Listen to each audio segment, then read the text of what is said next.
Telangana DSC ఫలితాలు వచ్చేశాయి. ముఖ్యమంత్రి రేవంత్ రెడ్డి అధికారులతో కలిసి ఈ ఫలితాలను విడుదల చేశారు. అధికారిక వెబ్సైట్లో ఫలితాలను అందుబాటులో ఉంచారు. అభ్యర్థులు తమ క్రెడెన్షియల్ ఉపయోగించి ఫలితాలను చెక్ చేసుకోవచ్చు. కాగా ఈ డిఎస్సి నోటిఫికేషన్ ఈ ఏడాది మార్చి నెలలోనే వెల్లడైంది. ఫలితాలు విడుదల అనంతరం ఖాళీల సంఖ్య ఆధారంగా రాష్ట్ర వ్యాప్తంగా 33 జిల్లాల్లో సర్టిఫికేట్ వెరిఫికేషన్ చేపడతారు. సర్టిఫికేట్ వెరిఫికేషన్ పూర్తయిన తర్వాత ఒక్క పోస్టుకు 3 చొప్పున ఆ జాబితాను జిల్లా సెలక్షన్ కమిటీలో రాష్ట్ర విద్యాశాఖ నుంచి లిఫ్ట్ వెళ్తుంది. ఈ మొత్తం ప్రక్రియ పూర్తి కావడానికి మరో 3 నెలల సమయం పట్టవచ్చని అభ్యర్థులు భావిస్తున్నారు. అదేవిధంగా మొత్తం ఈ 11,062 ఉద్యోగాలకు గాను 2,79,838 మంది అభ్యర్థులు నమోదు చేసుకుంటే 2,46,584 మంది పరీక్షలు హాజరయ్యి 33 జిల్లాలలో 54 సెంటర్లలో స్కూల్ అసిస్టెంట్లు, సెకండరీ గ్రేడ్ టీచర్లు, లాంగ్వేజ్ పండిట్లు, ఫిజికల్ ఎడ్యుకేషన్ టీచర్లు, ప్రాథమిక మరియు ఉన్నత స్థాయిలో స్పెషల్ ఎడ్యుకేషన్ టీచర్లు, ఈ అన్ని పోస్టులకు పరీక్షలు నిర్వహించడం జరిగింది. 18/7/2024 నుండి 5/8/2024 వరకు 26 ఆప్షన్స్ కింద ఈ పరీక్షలు నిర్వహించి ఈరోజు ఈ ఫలితాలను విడుదల చేయడం జరిగింది. ఈ ఫలితాలు ప్రధానంగా 1:3 ప్రాతిపదికన ఫలితాలను ప్రకటించి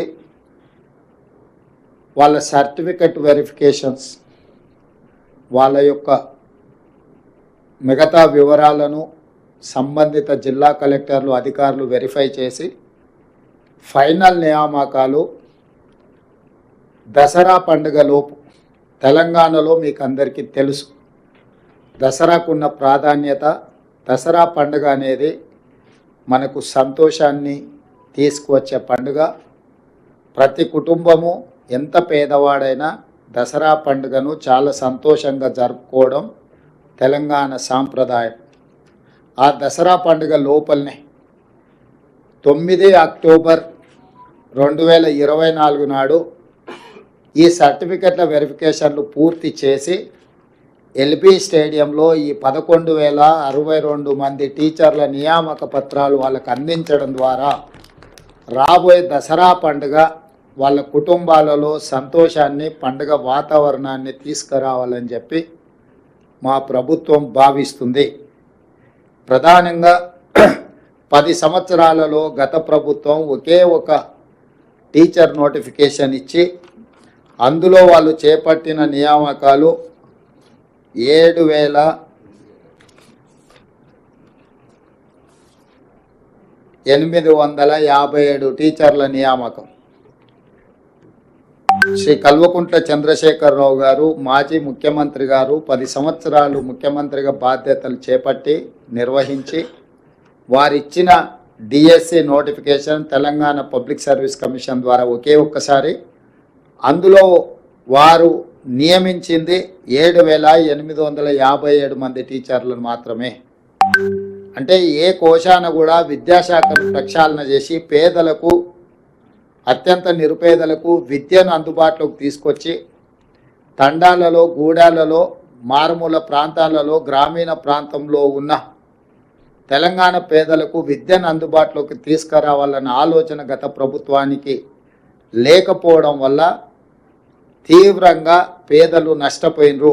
అందుకే మా ప్రభుత్వం అధికారంలోకి వచ్చిన ఎంబడే ఫిబ్రవరిలో నోటిఫికేషన్ ఇచ్చి, గతంలో తక్కువ నోటిఫికేషన్ ఇస్తే కూడా వాటన్నిటిని పెంచి పెద్ద ఎత్తున ఉద్యోగ నియామకాలను చేపట్టాలి. ముఖ్యంగా విద్యాశాఖలో చేపట్టడం ద్వారా విద్య మీద రాష్ట్ర ప్రభుత్వం పెడుతున్న పెట్టుబడి ఖర్చు కాదు, ఇది ఒక పెట్టుబడి, భవిష్యత్తు నిర్మాణానికి ప్రయోజనకారిగా మారుతుంది. తెలంగాణ రాష్ట్ర పునర్నిర్మాణంలో తెలంగాణ ప్రజల్ని భాగస్వాములు చేయాలన్న ఆలోచనతోటి ఈ నోటిఫికేషన్ ఇచ్చి అతి తక్కువ సమయంలో పరీక్షల నిర్వహణ నుంచి పరీక్షల ఫలితాలు ఇవ్వడానికి 55 రోజులు మాత్రమే తీసుకున్నాము. ఈ 55 రోజుల తర్వాత నియామకాలకు ఇంకొక 10 రోజులు తీసుకుంటున్నాము. మొత్తంగా 10 నెలల లోపలనే మా ప్రభుత్వం వచ్చిన తర్వాత 65 రోజుల్లో 11,062 టీచర్ల నియామకాలను చేపట్టడానికి మా ప్రభుత్వము పూర్తిగా కృషి చేసింది. ఇది తెలంగాణ నిరుపేదల పట్ల మాకున్న చిత్తశుద్ధి. కాబట్టి ఈరోజు ఈ పరీక్షల నిర్వహణ, ఈ పరీక్షల ఫలితాల వల్ల గ్రామీణ ప్రాంతాలలో విద్యకు దూరం అవుతున్న వాళ్ళందరినీ విద్య అందించడం ద్వారా వాళ్ళని ప్రయోజకులుగా మార్చాలన్న ఆలోచనతోటి ఈరోజు ఈ కార్యక్రమాన్ని తీసుకోవడం జరిగింది. నేను మళ్ళీ ఒకసారి చెప్తున్నాను, ప్రజాపాలన ఇందిరమ్మ రాజ్యం వచ్చిన తర్వాత టీచర్ల నియామకాలకు అత్యంత ప్రాధాన్యతనిచ్చి 10 నెలలు తిరిగే లోపలనే 11,062 మంది టీచర్లను నియమించడం ద్వారా తెలంగాణ పేద ప్రజలకు విద్యను అందుబాటులోకి తీసుకురావాలన్న మా ఆలోచన, మా కృషి, మా అధికారులు చేసిన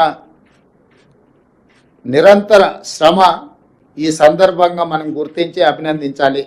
అదేవిధంగా మీకందరికీ తెలుసు, తెలంగాణ రాష్ట్ర ప్రభుత్వం ఏర్పడిన మొదటి 90 రోజుల్లోనే 30,000 ప్రభుత్వ ఉద్యోగ నియామకాలు, ఎక్కడైతే కాంగ్రెస్ పార్టీ అధికార ప్రమాణ స్వీకారం చేసిన ఎల్బీ స్టేడియంలోనే వివిధ శాఖలలో 30,000 ఉద్యోగ నియామకాల పత్రాలు అందించడం ద్వారా నిరుద్యోగ సమస్య తీవ్రమైన సమస్య, తెలంగాణ ఉద్యమానికి ప్రధాన ఇంధనంగా పనిచేసిన నిరుద్యోగ యువకులకు ఉద్యోగ అవకాశాలు ఇవ్వడం ద్వారా, ఉద్యోగ నియామక పత్రాలు అందించడం ద్వారా ఈ ప్రభుత్వం నిరుద్యోగ యువకులకు అండగా నిలబడి గ్రామీణ ప్రాంతాల పేదల కుటుంబాలను ఆదుకోవాలన్న ఆలోచనతో ముందుకు వచ్చినాము. ఇదే కాకుండా డిఎస్సి నోటిఫికేషను, టెట్ లేకపోవడం వల్ల కొంతమందికి అవకాశాలు రావట్లేదంటే టెట్ పరీక్షలు నిర్వహించిన తర్వాతనే డిఎస్సి నోటిఫికేషన్ ఇచ్చి వాళ్ళకు కూడా అవకాశాలు కల్పించడం జరిగింది. ఇదే కాకుండా గ్రూప్ 1, గ్రూప్ 2, గ్రూప్ 3కి సంబంధించిన పరీక్షల్ని తెలంగాణ పబ్లిక్ సర్వీస్ కమిషను ఒక అంగడి సరుకుగా మారితే దాన్ని కంప్లీట్గా ప్రక్షాళన చేసి నూతనంగా Telangana public service commission chairman మెంబర్స్ను కూడా నిపుణులను, అందులో అనుభవం కలిగిన వాళ్ళని నియమించడం ద్వారా ఎలాంటి ఆరోపణ లేకుండా పారదర్శకంగా పరీక్షలు నిర్వహించి ముందుకెళ్తున్నాము. తొందరలోనే గ్రూప్ 1 ఫలితాలను కూడా ప్రకటించి వందలాది మంది తెలంగాణ పట్టభద్రులను గ్రూప్ 1 అధికారులుగా నియమించడం ద్వారా తెలంగాణ పునర్నిర్మాణంలో వాళ్ళను కూడా భాగస్వాములు చేయాలనుకుంటున్నాము.